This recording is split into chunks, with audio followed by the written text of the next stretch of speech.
A young government analyst found dead in a DC park. Gunshot wound to the head. No weapon recovered. The FBI ruled it suicide within 48 hours. But the autopsy said otherwise. And when a local medical examiner asked questions, he was silenced, files sealed, witnesses vanished, and the case shut down without explanation. This is the story of Thomas Ellison, and the government secret he may have uncovered. Thomas Ellison wasn't a name you would have recognized, but inside the intelligence community he was known as a prodigy. At just 27, Thomas had climbed to a classified position inside the cyber intelligence division of the NSA. His specialty, pattern detection. He analyzed anomalies in military data, covert communications, and foreign surveillance logs. And he was too good. According to colleagues, Thomas began connecting patterns that weren't meant to be connected. Rerouted satellite feeds. Ghost IP addresses bouncing through military servers.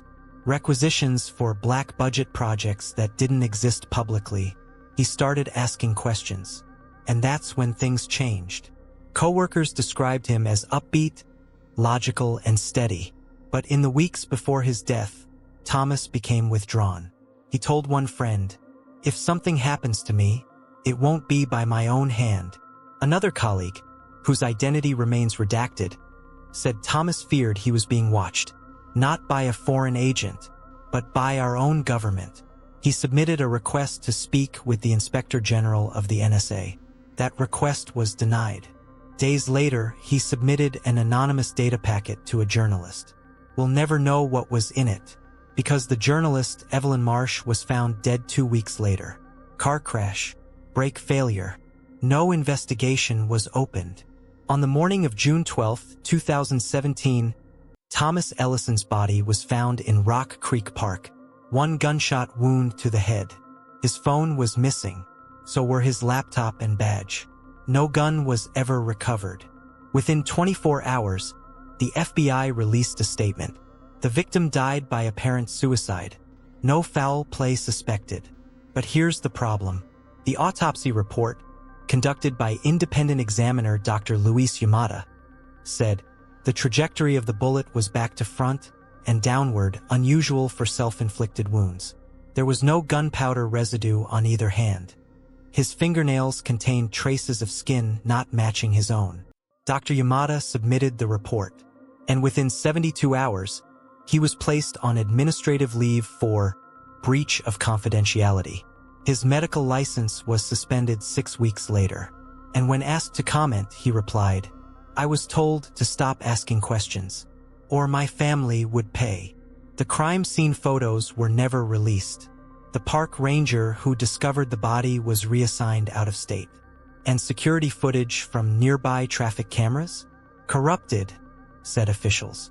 But an anonymous source inside the park police leaked this. A plastic evidence bag was seen near Thomas's body, later unaccounted for in inventory. And more damning, a nearby jogger's dashcam picked up faint voices the night before, one voice matching Thomas's, another deeper, commanding, and this line, barely audible. "It doesn't have to be this way, Thomas. You knew what looking into it meant. What it was has never been confirmed." 3 months later, a 4 gigabytes encrypted folder was uploaded to a Russian darknet server. Its name? EchoX.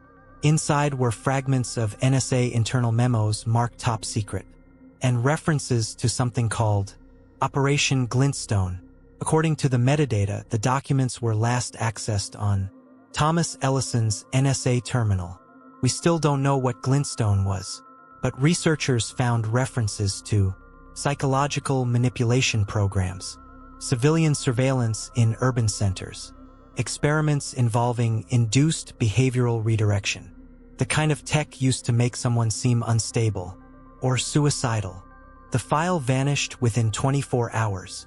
The site hosting it, taken down by Interpol. The leaker, never identified, but one researcher who viewed the files said this: "If what's in those documents is real, then Thomas Ellison didn't kill himself. He was deleted." So, what was Operation Glintstone?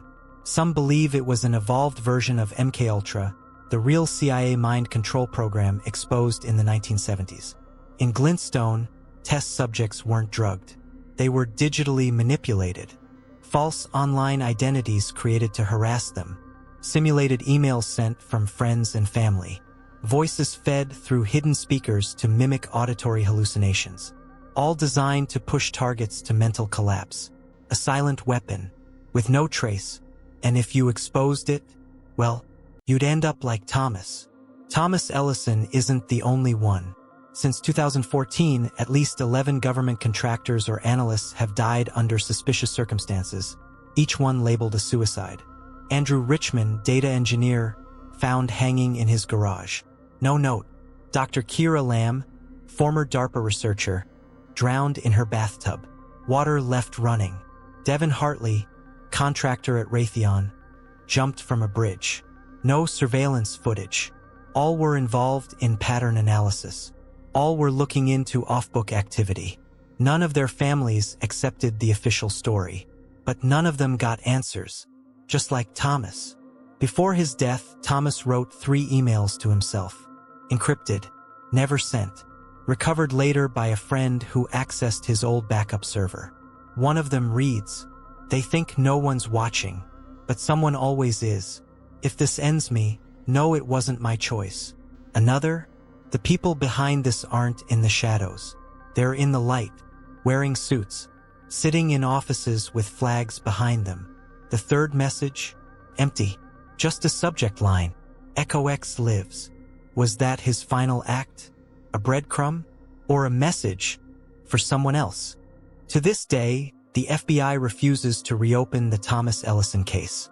When questioned by a journalist in 2022, a spokesperson said, "There is no new information that would warrant review. But there is. The autopsy says otherwise. The evidence vanished. The patterns are undeniable. So ask yourself, when the government silences the truth, is it to protect us? Or to protect themselves?" Some say conspiracies are just stories for paranoid minds. But stories leave clues. And if you follow the trail, you might find that the truth was never hidden, just buried, beneath the label, suicide. Subscribe if you want the truth. And remember, the next story might already be happening.